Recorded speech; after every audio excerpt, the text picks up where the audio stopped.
Alright everybody, so the new Steam machines are finally announced and they are here for us to look at and ogle and potentially order or pre-order or whatever. Let's go ahead and break them down and just look at them. The reason I'm making this video is because I've been scouring the web trying to find a place where you can just look at all of these in an objective way and just have somebody commentate on them. I haven't been able to find a video like that, so I figured, heck, I'll make one myself, and I took a few hours out of my day to just put all the pictures together and assemble them into this document. So let's get started. First of all, who are the people that are actually making the Steam machines? Well, we've got the big players. We've got Alienware. We've got Origin, not to be confused with EA's Origin, the PC manufacturer.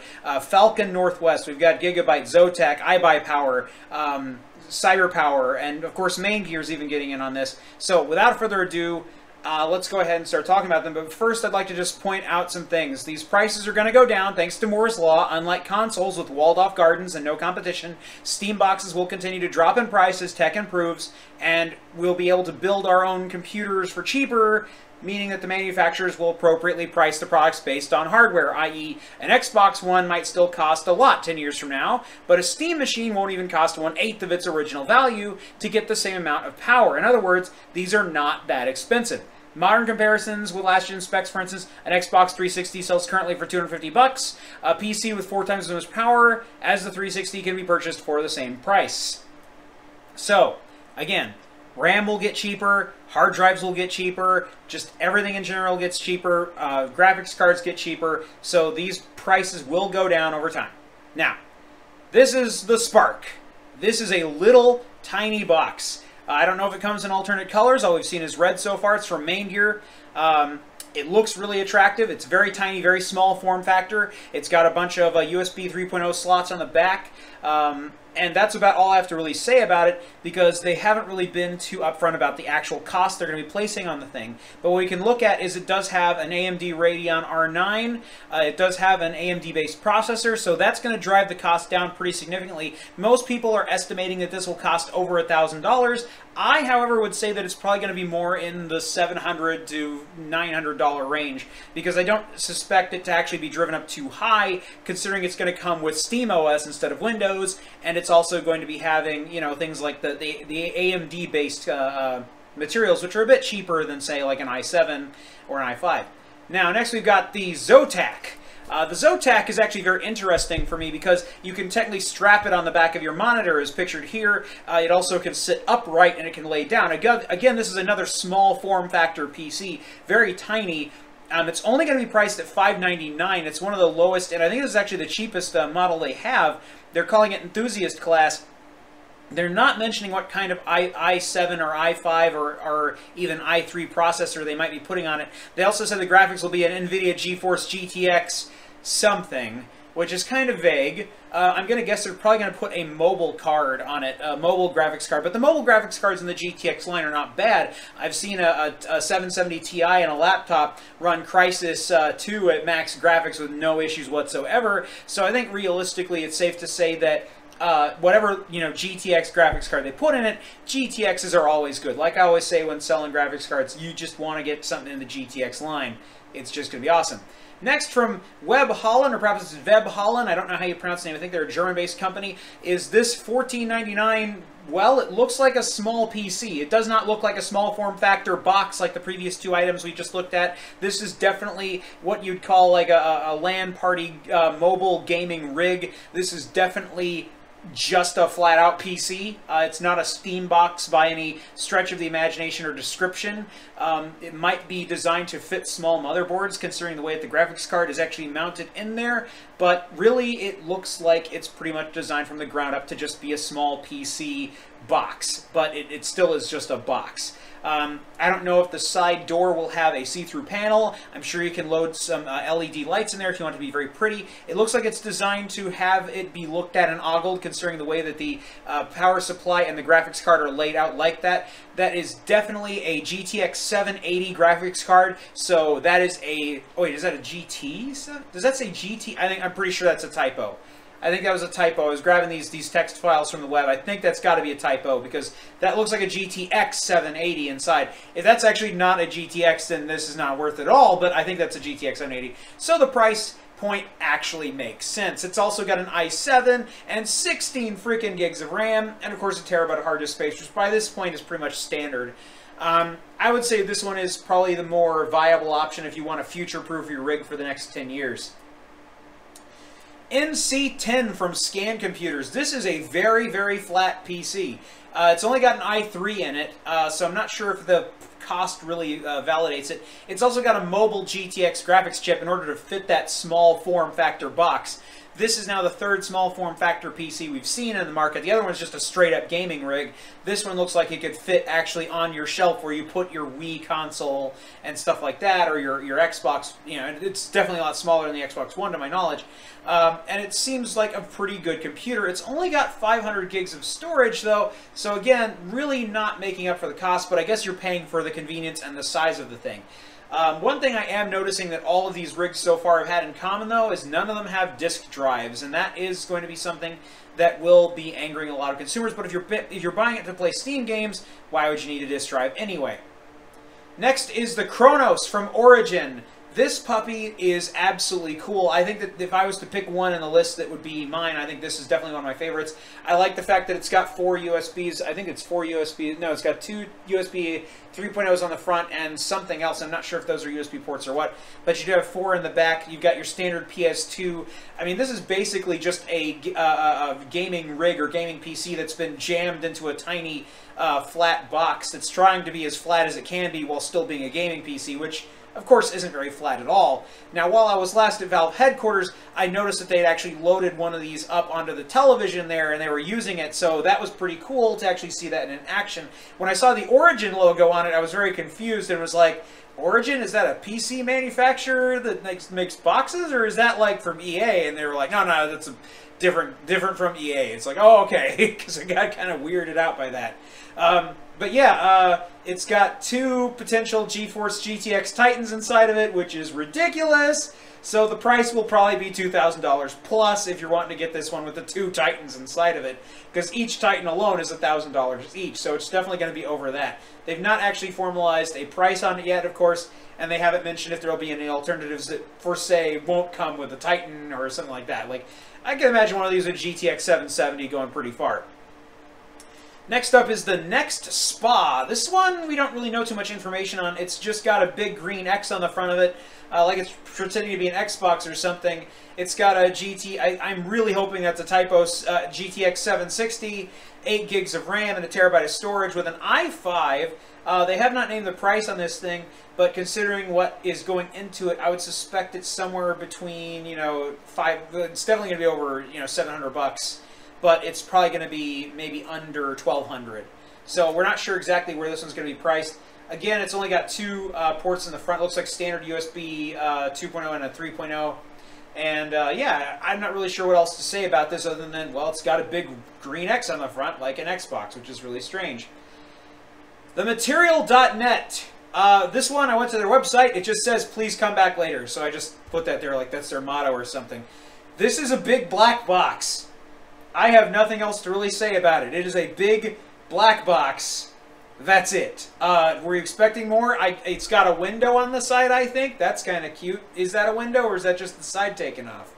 I don't really know what else to say. It's got an i5 and a GTX 760. I'm really hoping it says 760. I noticed the OC beside it, probably meaning it's been overclocked. And it's got 8 gigs of storage plus a terabyte solid state hard drive. Now that is interesting. The idea that it has a terabyte solid state, that's got to be wrong. That has to be, maybe they meant that it's got an 8 gig solid state drive and a terabyte of storage. Well, 8 gigs on a solid state's not that great, but considering this is running a Linux operating system, maybe that's doable. But I would say get at least 128 gigabyte solid state. Don't go below that. You're putting too much risk into the system. Next from iBUYPOWER is the prettiest box in my opinion. A beautiful little white case with a LED around the side of it that changes colors. These are priced at $4.99 and up. These are actually these are cheaper actually than the cheapest box we've looked at before if you get the lowest stats on them. So these are fully customizable rigs. I mean, it's essentially just a sideways computer So you can mount it up with all sorts of stuff. I'm not so sure about venting and heat control, since most of the space is just used by plastic to put a big pretty white logo on the top. And it looks like there's a fan venting straight up into that, so hopefully there's some like air holes or something carved into the shape of the Steam logo there. Otherwise, I don't know where it's going to be venting out at for the processor, I believe. All in all, this is probably my favorite computer of the sets. I like that it's white instead of black. I like that it's got lots of different modular capacity to it. I've actually purchased a computer through iBUYPOWER myself, and I totally recommend it. And it just looks really cool. And check out those color-changing LEDs in red and green as well. Very pretty box. I can imagine this going pretty far and doing a lot of cool stuff, and I look forward to seeing more from it. Next up is this ridiculous thing from Falcon Northwest. Let me just stop for a second and just have you admire this and imagine that it does not have a CD drive on the front of it at all, but somehow it's supposed to be able to fit up to 4 GTX Titans inside of it. So even though it looks pretty skinny, I'm going to guess it's crazy wide and actually very tall. Because, again, it says you can fit 4 GTX Titans inside of it. I don't know why you would need to do that, but that would drive the cost up to $6,000 if you did do that. And also, its starting price at $17.99 seems really steep, but you have to factor in its minimum requirement. Its bare minimum requirement is 1 GTX Titan. A Titan! Okay, a Titan is going to future-proof your rig, one by itself, probably until this console generation ends, if it ends at all. So it's 10 straight years of video games that you will be able to play with that thing, no issues whatsoever. The only reason you'd need to go higher would be to do something other than video gaming, such as, you know, medical research or high-end computation or figuring out and predicting tsunamis or something. I mean, why would you need to spend $6 grand on getting one of these things and mounting 4 Titans inside of it unless you want to future-proof yourself for the next 30 frickin' years? Yeah, that is a ridiculous PC. I also would like to admire and just point out this art that's on the side here. I personally don't really like PC case art. I get what they're trying to do with it, though. They're trying to copy the logo that Valve made. It's not a direct copy, however. They did not just take an HD photograph. It looks a little airbrushed, looks a little stylized, and honestly, I find it kind of tacky. Imagine you're gaming in the dark. You're not even going to see the painted logo on the side. What's the point of having it? Also, what's up with the marble-looking granite countertop-type base? You see that speckled pattern in there. I mean, some people, I guess, might find that nice, but it just seems to distract from the entire case as a whole, and gosh, this thing's just ugly and expensive, isn't it? I don't know. That's just my opinion on it. I'm sorry. All I could say when looking at this thing is, Falcon, what the heck were you thinking? Why would you make something this expensive and then put some crappy airbrush art on the side of it? If I'm going to pay for Titans, I want to see those Titans. I want to have a window showing off how amazing that rig is. So, yeah, with some backlights. All right, BRIX Pro from Gigabyte. Good old Gigabyte, right? They are making another small form factor PC here. I think this is the 4th or the 5th one we looked at now. This thing is so tiny. It is amazing, but it's got an i7 440 and i7 477 inside of it with an Intel Iris Pro and up to 4 gigs of up to 2 4 gig RAM sticks. So you can have 8 gigs of RAM inside of it, and of course you got a terabyte SATA drive for storage. It's got 2 USBs on the front and a headphone jack, which is something that the other models I have not seen show a headphone jack near the front. Maybe I've just not been looking for a headphone jack, but this one particularly stood out to me when I was looking at it, and I was like, oh, that's interesting. They seem to be drawing attention to that, making that important. So you could put this on your desk and plug your headphones into it and game with your controller plugged in with maybe a friend and have a good time. But yeah, these are pretty cool computers, and I don't know the price on them because, again, they haven't listed them. But again, I wouldn't imagine them being higher than, you know, say like $700. I'm imagining it's being in the $400 to $800 range. So pretty cool computer. Next up is Digital Storm. Does this even count as a Steam box? It's just a straight-up gaming PC. There's nothing really significant or different about this other than the fact that it's thinner than most PC gaming cases. And I mean, it's really thin because, as you can see, there's only enough room for maybe 2 double SLI or double Crossfire. It does sport some pretty awesome graphics cards like the GTX 780 Ti, and it's got 16 gigs of RAM. The price point, though, of $2,584 for this with preset stats and only one graphics card just boggles my mind, though. And it's only got a 120 gigabyte solid-state drive. Really? Really? This is so absurdly overpriced it's not even funny, even for the i7 477. I know you can build a rig just like this for way cheaper than $2,584. Most of what you're paying for, honestly, is that case with its big window and its weird layout, which lets you just do so much with it. Again, though, bear in mind, this does not have any kind of CD drive or Blu-ray player on it, and if you're going to get something like this, you might as well just get a straight-up gaming PC. So really, Digital Storm, I feel, dropped the bomb on this one. I don't like the design. I don't really like this whole thing as a whole. I think it's just a giant hot mess. And that's just my straight-up opinion of it. Next up from CyberPower is a fantastic-looking box. Oh my gosh, I love the look of this thing. Again, just like iBUYPOWER, I've actually purchased stuff from CyberPower before. They're a fantastic company. They know what the heck they're doing. They've got a good head on their shoulders. And the thing I really like about this is you've got 3 USB 3.0s in the front, which is perfect because the idea of the Steam box is to play games with friends. So if you have 2 friends over, they can plug in their controllers and play right along with you. And that is just amazing. This thing looks like it's designed to be a game console from the top instead of a gaming PC, and that's more of what I was actually expecting to see from these manufacturers and what they're making instead of a bunch of small form factor PCs and just straight up gaming rigs. This and the iBUYPOWER rig are probably my 2 favorites in the list. And also, these price points, again, $499 and up, fully customizable, buildable however you want, and then price it based on that. And they recommend putting a 760 inside of it. I'd probably recommend putting up to a 770. You don't need to go crazy with a Titan, but honestly, bang for buck, the 770 is probably your best choice. 8 gigs of RAM is fine, 500 GB storage could obviously be upgraded, and so on and so forth. But with the bare minimum stats at $499, that is still a sweet deal and a sweet rig, considering you get an AMD Radeon and all that good stuff. And then we have this box from Alternate. It's $1339. It has an i5. Why would you pay $1339 for something with an i5? I'm sorry. It's only a quad-core. It's only got a 760. It does have a ton of RAM, and it's got a terabyte of space, but wow, that price point and that slow processor, I just don't get it. I mean, it's not slow.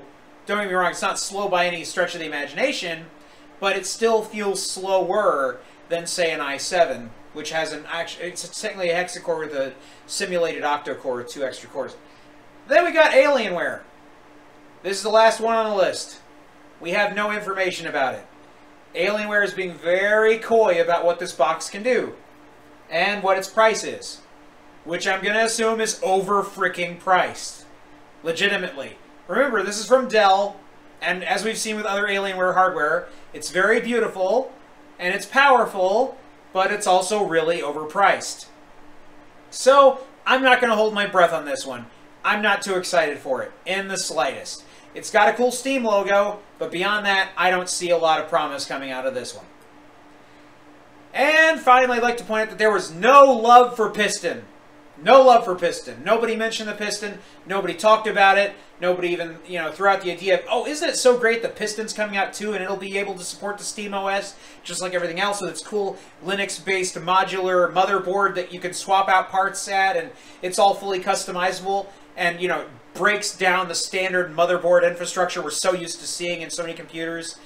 Nobody talked about it.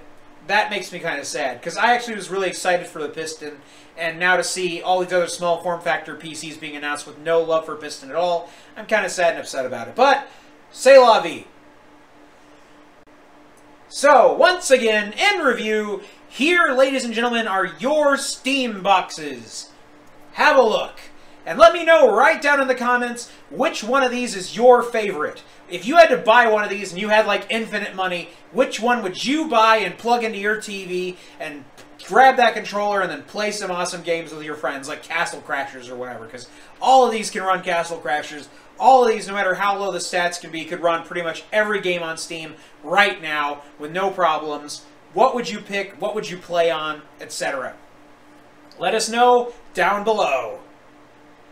Bye-bye, everybody. Feel free to add me on Steam. My name is Ian Boswell, and I'm on there. Thanks so much for watching my video. So long. Bye-bye.